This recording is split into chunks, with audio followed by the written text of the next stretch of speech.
providing access again for people to say, I want to come forward, and money's not going to be an impediment. And then we can have more competition in elections. And then we have the real solution, which is for more good, everyday New Yorkers to say, I want to run for office, and I won't be closed out because I'm not a rich person or I'm not a well-connected person. And when people say, it doesn't work, well, it does work. My friends who are here from New York City, you know the system has worked well for decades. And we know it's worked in other states. And then people will say, no, it costs too much money. We can't afford it. Well, you know what? I look at the budgets. That's what controllers do. And I've looked at the studies, the independent studies that have said it could be anywhere from 26 million to 41 million a year. You know what? In the scale of a $135 billion budget, that is a fraction. And there are proposals to help defray some of those costs so it doesn't come out of the general fund. But you know what you get for that? You get a system that's clean in a way that it's not been ever. You know what else you get? You get elected officials and candidates who can spend more time meeting with citizens, talking about issues, doing the people's business, and not spending so much time on the phone, dialing for dollars, having fundraisers, and doing everything but the people's business.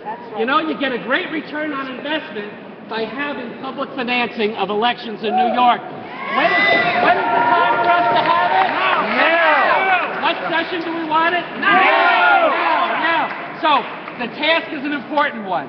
And you know, there are many people who are on your side, but there are a few others that you've got to drag along. And you're right here. The senators are gathering. They know you're here. Can they hear your voices, do you think? They can hear your voices. This is democracy in action. We want citizen-funded elections. We want reasonable limits on how much can be contributed. We want an effective enforcement mechanism for our electoral system. And we want transparency. Where is the money coming from? That's right. Especially in the wake of Citizens United. Transparency is how you get accountability. So, my friends, the time truly is now. And you are here at a critical moment in our state's history. And I'll end as I began. You have turned the state capitol today not into the lobbyist capitol, not even into the legislator's capitol. You've made it the people's capitol. And your message is, by passing fair elections, now all the people of New York will benefit, not just today, not just next year, but for generations to come. Thank you for being here.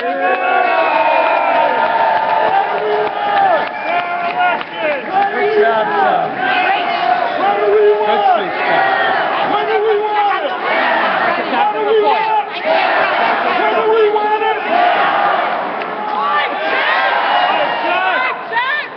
Chuck. Well, I just want to say people have been talking a lot about why we're here, but why is the regular grandma from Buffalo here? Why is the people from New York City, the parents, who's never going to run for office here? It's because I really, at the bottom of my heart, don't care about how people are elected. I care about the results of those elections in terms of what it'll do for me and my community. Therefore, it is really about, it's really about this system is stopping things like better education, health care, all the things that we really care about are being blocked. Common sense legislation gets blocked because we don't have fair elections. We got to share. All right. Good job. Thanks, Rosemary. Whose house? Our house. Whose house? Our house. Whose house? Our house. Whose house? Our house. We are a lot of people. We are students. We are seniors. We are people of faith. We are occupiers. And we are labor. We have very strong partners in the labor movement in New York. They have been pushing for fair elections because they want a fair economy, because they want a fair deal for workers, they want a fair deal for teachers, and they want a fair deal for all New Yorkers. We have Andy Pilata from the New York State United Teachers to speak to us now.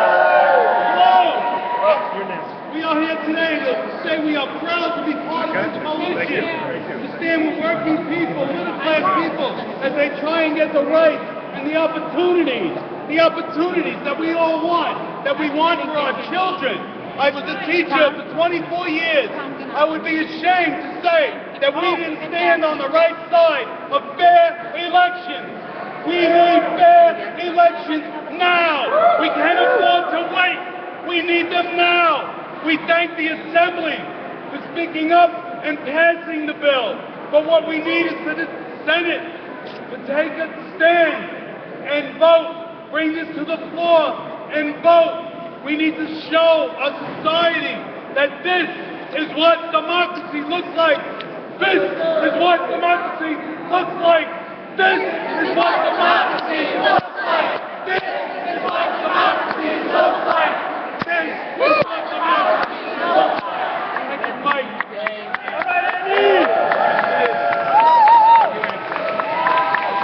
Two quick things. Number one, if you need to leave, you can take an elevator. There's elevators on the 4th floor. There's elevators on the 3rd floor. So keep it cool and get out to your lobby appointments. Don't worry about the timing. Next up, Jim Anderson from Citizen Action New York. Mr. Controller. Now listen up. Citizen Action is electronic election because we know we cannot win economic justice, racial justice, social justice, environmental justice without it. Make no doubt, our presence here today is sending a clear message. The trail is long. The economic power of corporations not only is able to control the economy, but if we do nothing, they will control the very heart of democracy, the electoral process. Our presence here today is a line in the sand. Our message here today is pass fair elections now. Let me end by saying this. Every major important issue comes across the line when it comes to elections. You want to know why they dare to introduce fractions? Look at fair elections.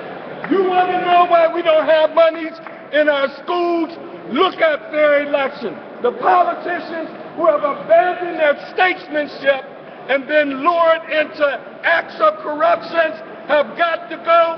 But here today, we say, fair elections now! Fair elections now! Fair elections now! Fair elections now! Fair elections now! Fair elections now!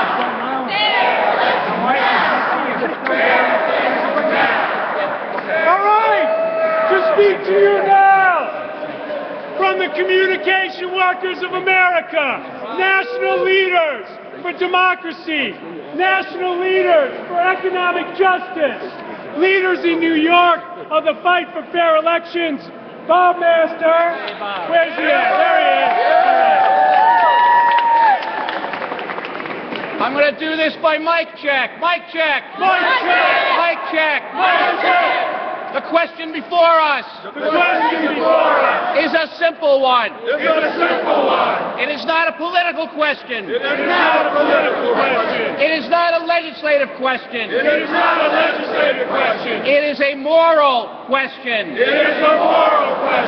Does this beautiful staircase and this beautiful building belong to the people? Or to the 1%? And the corporations? Is this a house of democracy? Or is this a house of plutocracy? Will the voices of working families